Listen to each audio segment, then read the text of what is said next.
Hello. Receiving and responding to a protective order can be a complicated process at a very difficult time in your life. This series is aimed at helping you get through that court process with as much ease as possible. Let's begin.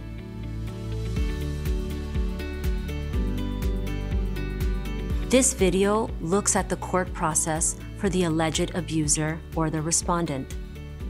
We'll discuss the importance of carefully reading the temporary order and where you can find resources to learn about your rights.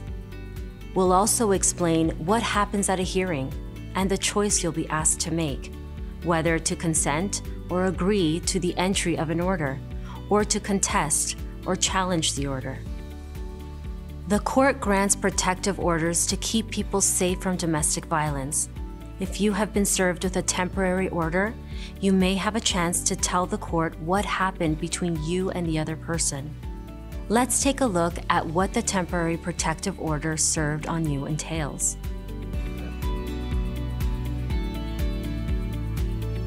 When law enforcement serves you with a protective order, you are identified as the respondent. This does not mean you are being arrested or charged with a crime. There may be criminal charges, but not in every case. The order includes a description of what the other person, identified as the petitioner, says happened between you. Most importantly, the order directs how much contact, if any, you may have with this person. Read it carefully and follow the instructions. If you fail to comply, you may be arrested and charged with a crime. Make note of your hearing date and consider getting legal help before your court date.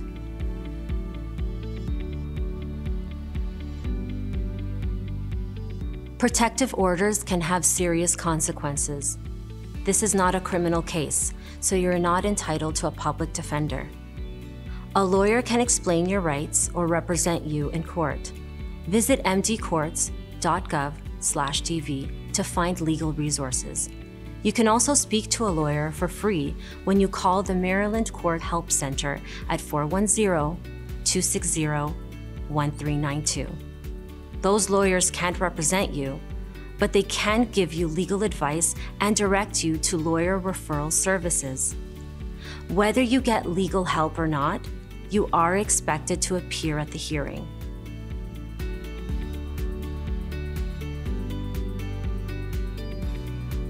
A protective order hearing is public, so expect to see people in the courtroom. When it's your turn, be sure to let the judge know if you have criminal charges pending as a result of the allegations against you. If you do have pending charges, talk to a lawyer before your court date.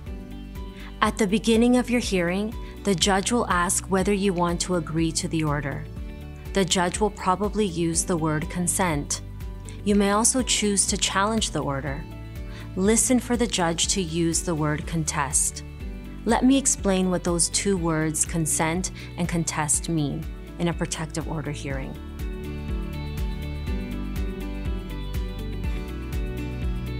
If you consent or agree to the entry of the protective order, you do not admit fault. There will be no trial. No one will testify.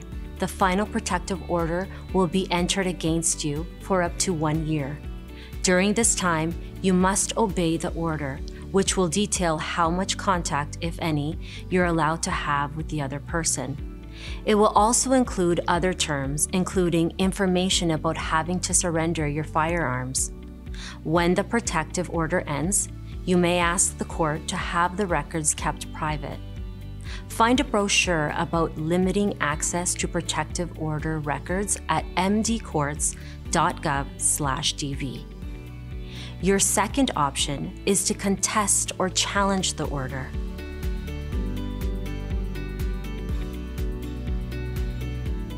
If you contest or challenge the order, it means you will have a trial with a chance to tell your side of the story. The other person, identified as the petitioner, will present their case first. They will testify about the events that led to them filing for protection. They may call witnesses and present evidence. you will have a chance to question or cross-examine those witnesses. When the petitioner is done, you, the respondent, will have a chance to testify, call witnesses, and present evidence too. You both are expected to follow court rules and know the law. At the end of the hearing, the judge will decide whether to grant or deny the protective order. If they grant the order, it may last for up to 1 year. In some unusual cases, an order may be in place for 2 years or permanently.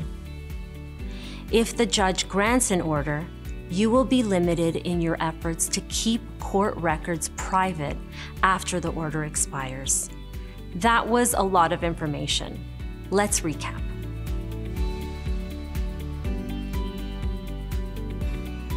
Remember, when you are served, read the temporary order carefully and follow it. If you don't comply with the order, you may be arrested. If possible, get legal help and learn about your rights before your hearing. When you appear in court, you have 2 options.